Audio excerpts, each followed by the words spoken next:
सुप्रभात मेरे बच्चों। आज मैं आप लोगों को हिंदी पाठमाला पढ़ाने जा रही हूँ। तो आप सभी हिंदी पाठमाला निकालिए। बच्चों, आप लोग परिवेश हिंदी पाठमाला निकालिए, ठीक है। इसका अध्याय देखिए 2 रानी चीटी, उसका पेज नंबर 16 को निकालिए।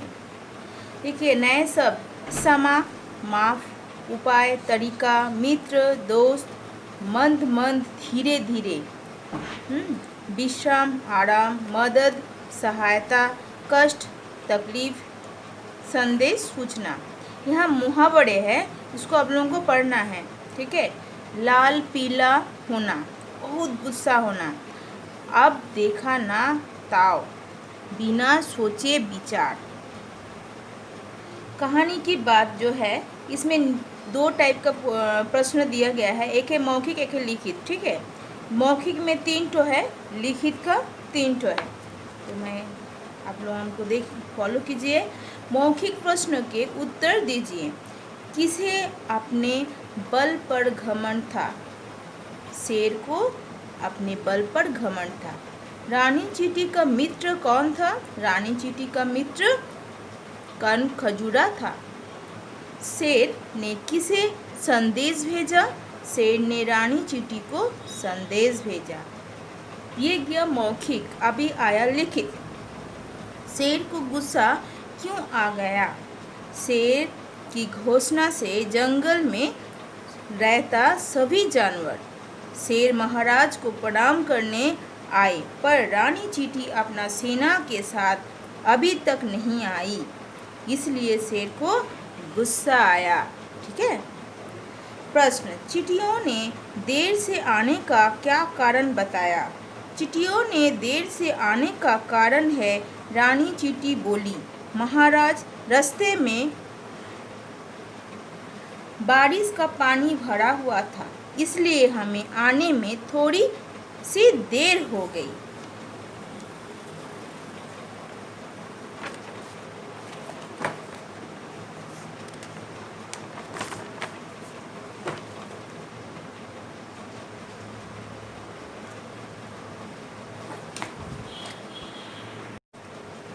बच्चों, इसके बाद रानी चीटी ने शेर को क्या सबक सिखाया? देखिए, रानी चीटी अपने मित्र कान खजूरे के साथ मिलकर एक उपाय सूझा।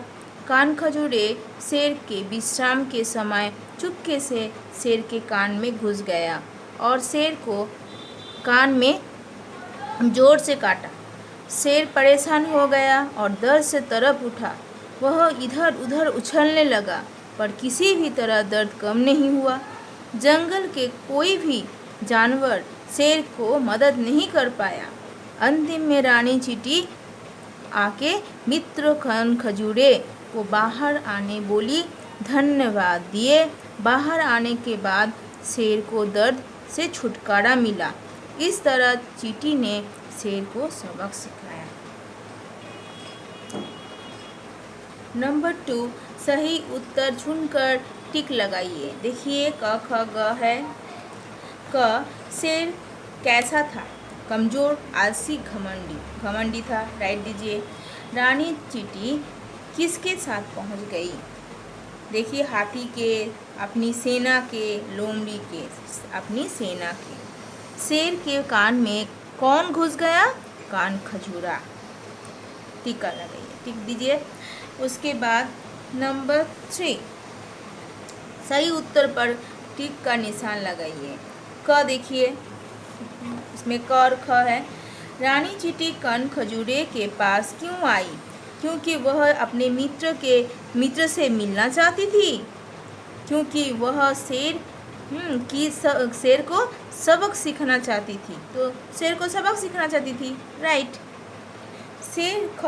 शेर ने रानी चीटी को संदेश क्यों भेजा था? क्योंकि उसके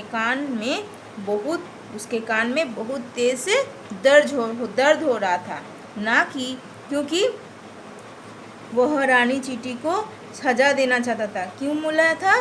क्योंकि रानी ने उसके कान में बहुत तेज दर्द हो रहा था, इसलिए इसको राइट कीजिए। ठीक है,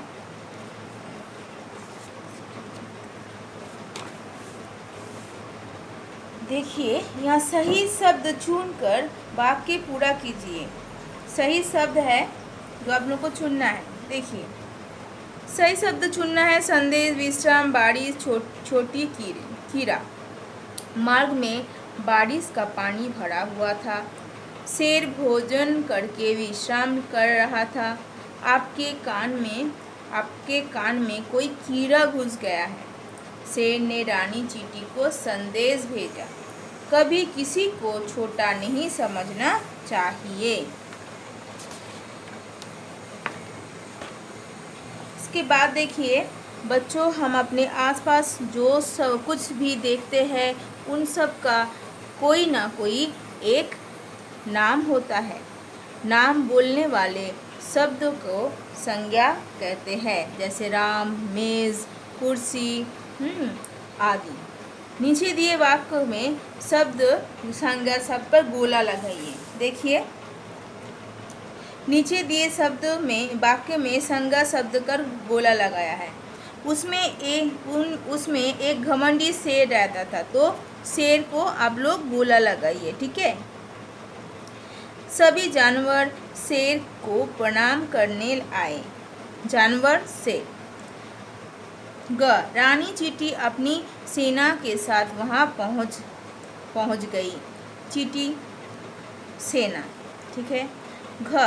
कान खजूरा चुपके से शेर के कान में घुस गया। कान खजूरा शेर।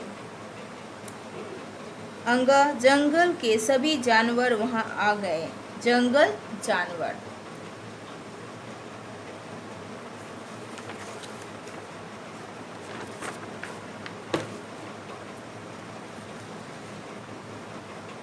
इसके बाद देखिए नंबर 2, कौन था कैसा, रेखा खींचकर बताइए। ये सब कुछ दिया। होशियार, घमंडी, समझदार, गुस्से वाला, बलशाली, छोटा। तो देखिए होशियार चींटी था, समझदार भी था, छोटा भी था। शेर घमंडी था, गुस्से वाला और बलशाली था। ठीक है। नेक्स्ट नंबर 3, पढ़िए, समझिए और एक शब्द स्वयं अपने से लिखिए। स्वयं मतलब अपने से लिखिए बच्चों। देखिए गुस्सा, रस्सी, लस्सी। ठीक है, लस्सी आप लोग लिखिए। कष्ट, दृष्टि, सृष्टि, दृष्टि। नन्हा, कन्हा, नन्ही। प्रणाम, प्रसन्न, प्रयत्न, प्रयत्न। ठीक है। इसके बाद नंबर 4 देखिए, शब्द के जिस रूप से एक या अनेक होने का पता चले उसे वचन कहते हैं। नीचे दिए शब्दों को वचन बदलिए। देखिए एक वचन बहुवचन है। ठीक है। तो चींटी, चींटियाँ, रानी, रानियाँ। देखिए मैं लिखी हूँ यहाँ रानी, रानियाँ, डाली, डालियाँ, तितली, तितलियाँ, तितली, तितलियाँ। तो अभी आप लोग को होमवर्क रहेगा 20। आप लोग को हिंदी इस पाठमाला परिवेश में मूल्य परक प्रश्न, सोच समझ की बात, कुछ करने की बात। इसमें देखिए एक चित्र दिया हुआ है। चित्र को देखकर 5 वाक्य अपने से आप लोगों बनाइए। तो ये है आप लोगों का होमवर्क। आप लोग अभी जितना हम अभी करा चुकी हूँ मैं ये सब प्रश्न के उत्तर, उसके बाद व्याकरण सब कुछ आप लोग घर में अच्छा से अध्ययन कीजिए। ठीक है बच्चों।